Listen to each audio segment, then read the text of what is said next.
Okay, so recently online, we saw some pretty different takes from Joe Giudice. Yeah, and Bronwyn Newport, too, around the same time. Exactly. And in this video, we'll be talking about how they both shared these really contrasting views, mostly about politics and immigration. So let's maybe start with Joe Giudice's perspective based on the material we looked at. Oh. His posts were very much backing Donald Trump and the MAGA movement. Right. Make America great again. He was pretty vocal. Very. And not just supporting Trump, but also quite critical of Democrats. He named specific people, didn't he? Like former President Obama? Obama, also former Vice President Kamala Harris, and California Governor Gavin Newsom. And the language was quite harsh. Yeah, very strong. He apparently called Harris and Newsom full of schleiten douchebags. And it's interesting context that he himself was previously deported from the U.S. It is. It adds this sort of personal layer, though his posts were more focused on the wider political alignment, it seems. And he shared a video as well. He did, yeah. The material describes it as showing a man explaining why he shifted from Democrat to Republican. Claiming it was based on his own research. That's what the man said, yeah. And that he found he agreed with Trump's policies. And this man in the video also felt the media portrayal of Trump was unfair. Very much so. He claimed they tried to make Trump look like Hitler, which he called a ridiculous narrative. Okay, so that's one side. Now, shifting gears completely. Bronwyn Newport. Right. Around the same time, her focus was totally different. It was all about supporting immigrants. And protesters, specifically during those ICE raids in Los Angeles. Exactly. ICE being Immigration and Customs Enforcement. She shared that meme, didn't she? 5 ways to support. Yeah, the people who are protecting and protesting immigrants. And what the sources really pull out is her personal connection. Her own journey to get U.S. citizenship. She was born in Brazil, right? Mm-hmm. And she talked about it being a difficult, really long process. And she said she actually did it partly so she could understand it better, you know, to help advocate for other people going through it. She mentioned something about things meaning the most being worth fighting harder for. Yeah, exactly. And then apparently after she posted about this, she got a lot of direct messages. Loads of them, yeah. People sharing their own experiences, describing being persecuted, attacked, treated with exclusionary actions, harassed, and profiled. Really tough stuff. That sounds intense. And she mentioned getting hate messages herself, too. She did, containing what she called nasty and untrue stereotypes. But she was also quite open about her own situation, wasn't she? Very. Acknowledging her privilege, like having the money and the time, but pointing out that even for her, the process was still a real hardship. And she used that to highlight how much harder it must be for others. Exactly. People may be working multiple jobs who don't have easy access to technology for the applications or can't easily get time off work. Or find the money for applications, translations, maybe lawyers. Right. All of that.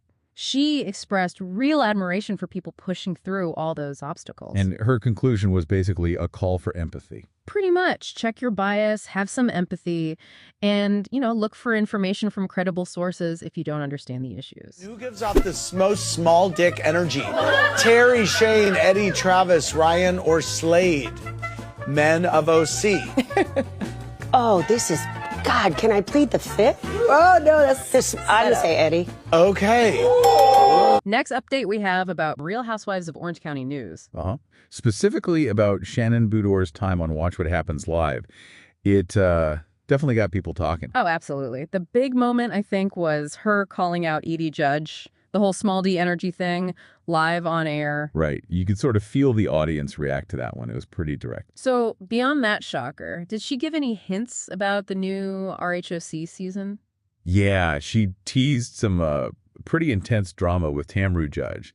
Said it's totally unscripted and you'll really need to tune in to see where they stand. Okay. And what about the Tres Amigas? Any chance of a reconciliation there? Sounds unlikely. She said, never say never, but I'm going to say no. So, yeah, probably not happening soon. Got it. And she also addressed that lawsuit with John Jansen, didn't she? She did. Confirmed she paid him the $60,000 to settle. And then, get this, she posted the wire transfer proof on Instagram. No way. Yeah, tagged him and just wrote, enjoy. I mean, that's quite a statement. Definitely making her point. What about the other women? Did she talk about Lexis Bulino or Gretchen Rossi? She did compare them, called Gretchen great and a great addition. Seemed positive about her joining. And did she reflect on any, past RHOC moments? Yeah, she brought up calling that Chihuahua Archie when she was drunk, called it cringeworthy. We've all seen that clip, right? Yeah. So how did Tamra Judge respond to all this? Well, Teru hit back pretty fast on Instagram, referenced the small d energy comment, looked up the definition, and basically told Shannon to check her own pants.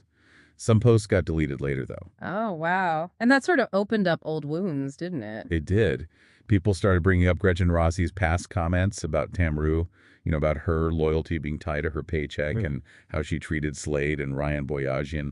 It all resurfaced. Okay, shifting gears slightly, Shannon also talked about Love Hotel on WWHL. Right. She mentioned being drawn to Earl's kind eyes initially, his vulnerability, but then she sort of shaded his support later on, didn't like something that happened in an episode. Did her family weigh in? Apparently, her daughters questioned if they were compatible because he called himself a simple man, and, well, they felt she's not so simple. And the breakup itself? She said she regretted not being more supportive when he was worried about a hurricane, called the ending devastating because, when things were good, they were apparently so great. And her thoughts on Ashley Darby from Love Hotel. Big fan of Whale, loves Ralph. Thought Ashley and Whale had something special. But she also wondered aloud when Ashley's daddy issues are going to resolve themselves. Okay. Next update we have about Brynn Whitfield leaving RHONY. Yes, this just came out. Brynn confirmed she's leaving the Real Housewives of New York City. She did say, for now, after 2 seasons. Right, for now. So why the departure? She was focusing on her dating app, Poppy. She's the chief marketing officer there, and apparently it just hit some massive download milestone. She called her time on RHONY one of the most fun, chaotic, and magical chapters, and said it was an honor helping reboot the show. Does she have other things lined up? Her Spotify podcast, Please See Below. And she mentioned a book coming out later this year. She even threw in a Sheryl Sandberg quote about getting on a rocket ship. Okay. And added her own little line. We're done dating his dad. It's time to steal his inheritance. And this comes just as Andy Cohen confirmed RHONY isn't canceled, right? Exactly. He said casting is happening for season 16, and there will absolutely be new faces. Okay. Next update we have about Craig Conover and Natalie Buffett. Ah, yes, the relationship rumors. Craig's rumored girlfriend, Natalie Buffett, kind of hinted they might have split up. On Instagram, someone asked if she was dating. She said she doesn't usually comment on relationships, but stated she's not dating anyone specific right now. Said she's enjoying time with family, friends, traveling. And this follows quite a bit of speculation, doesn't it? Yeah, for months. It started after Craig reportedly brought her to watch What Happens Live, not long after his split from Paige DeSorbo late last year. They were seen out after that WWHL appearance. And there were rumors they vacationed together in April. But, recently, there hasn't been much evidence they're still together. Even though back in April, sources were saying he was pretty serious. Exactly. One insider claimed Craig was all in and smitten. Meanwhile, another source said Paige DeSorbo was completely not fazed and just focused on work. So, mixed signals maybe. Seems like it.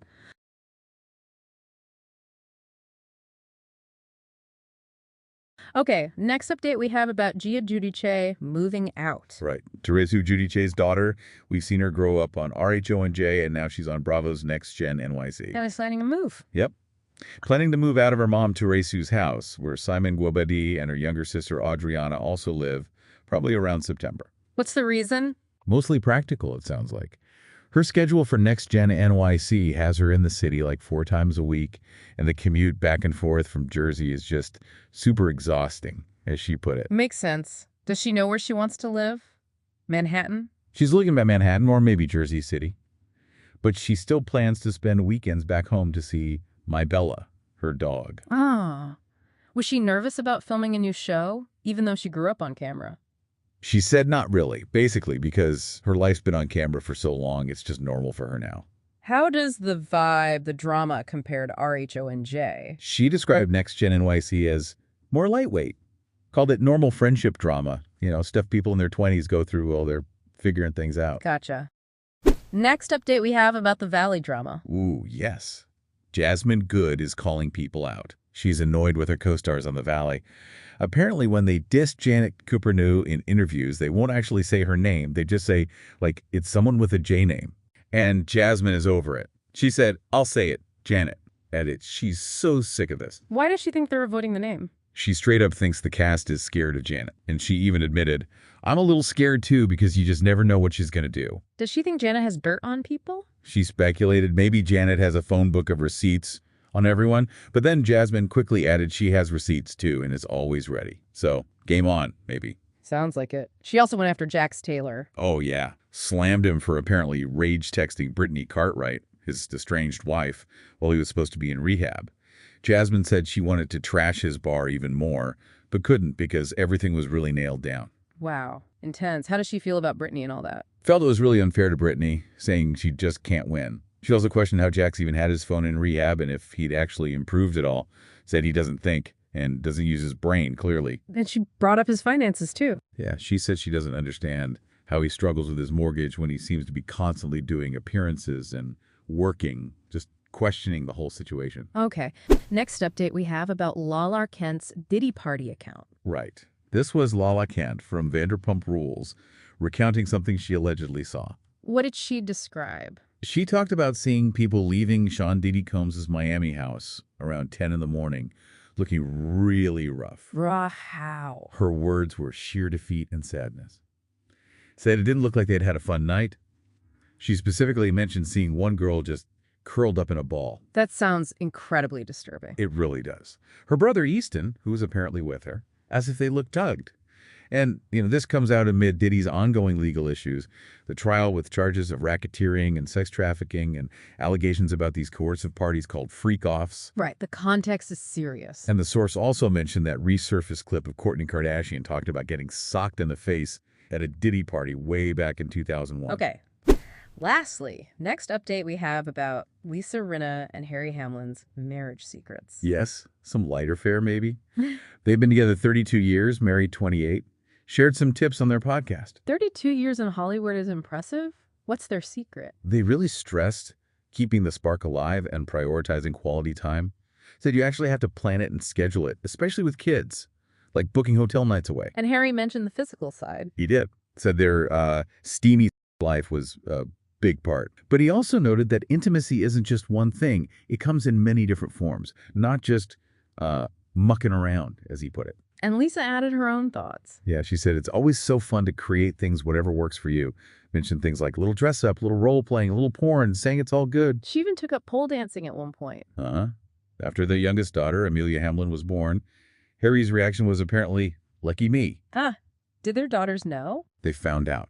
Amelia and Delilah Hamlin discovered her costumes, including big old stripper shoes in a drawer. They apparently thought it was so funny. That's hilarious. Any final piece of advice from Harry? His advice was pretty simple. Be open with your partner and ask them what it is they want and how they like it. Just communicate. Good advice. So, quite a range today, huh? From RHOC drama and lawsuits to RHONY exits, relationship rumors, Valley feuds, disturbing accounts, and even some long-term marriage tips.